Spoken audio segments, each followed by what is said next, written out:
L'Assemblée populaire nationale a repris ce jeudi ses travaux en séance plénière consacrée aux questions orales, des questions au nombre de 10 et relatives à plusieurs secteurs d'activité, notamment et surtout celui du travail et de l'emploi. Il a été question aussi du projet de loi sur l'audiovisuel. Samia Bacha. L'emploi au cœur des questions orales, le chômage des nouveaux diplômés et les chances pour eux d'accéder à des postes d'administration publique.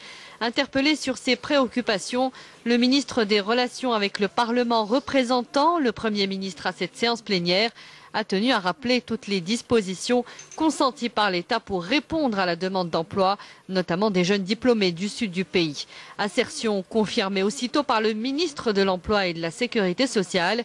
Il dira à ce propos que les entreprises de sous-traitance dans le sud du pays exigent une main-d'œuvre qualifiée, le recrutement dans ces sociétés n'ayant aucune relation avec l'agence de l'emploi. La formation de la main-d'œuvre et sa mise à niveau seront désormais garanties par une commission wilayale qui veillera à nationaliser la main-d'œuvre d'une part et à contrôler les procédures de recrutement.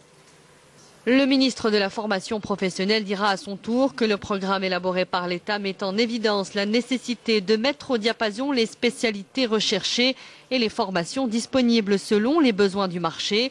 Ainsi, l'agriculture et l'industrie agroalimentaire, des spécialités particulièrement prisées, ont atteint les 52 filières.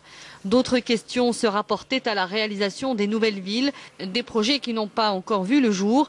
À ce propos, le ministre de l'Environnement et de l'Aménagement urbain dira que l'État a consacré une enveloppe conséquente de plus de 45 milliards de dinars pour la construction de la ville de Bouguezoul, qui constitue selon lui un pôle d'activité économique important.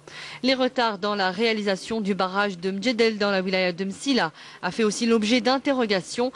Ce à quoi le premier responsable du secteur dira que le taux d'étude sur ce projet hydraulique a atteint les 95%. Enfin, le ministre de la Communication a lui assuré que le développement de l'audiovisuel faisait partie d'un projet porteur vers une modernisation du secteur.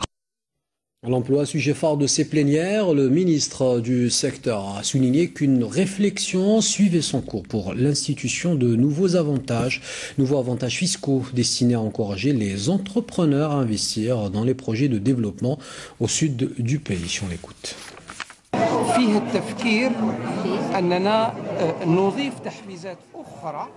Une réflexion est en cours actuellement pour l'institution de nouveaux avantages fiscaux et parafiscaux pour encourager les entrepreneurs à investir dans les grands projets de développement qui accusent un retard de réalisation dans les wilayas du sud du pays.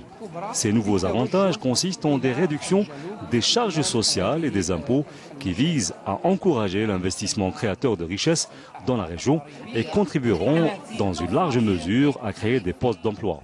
Ces nouvelles mesures sont de nature à contribuer à faire avancer la réalisation de plusieurs projets, notamment dans les secteurs des travaux publics et des investissements dans l'agriculture. Le ministre de la Communication a réitéré pour sa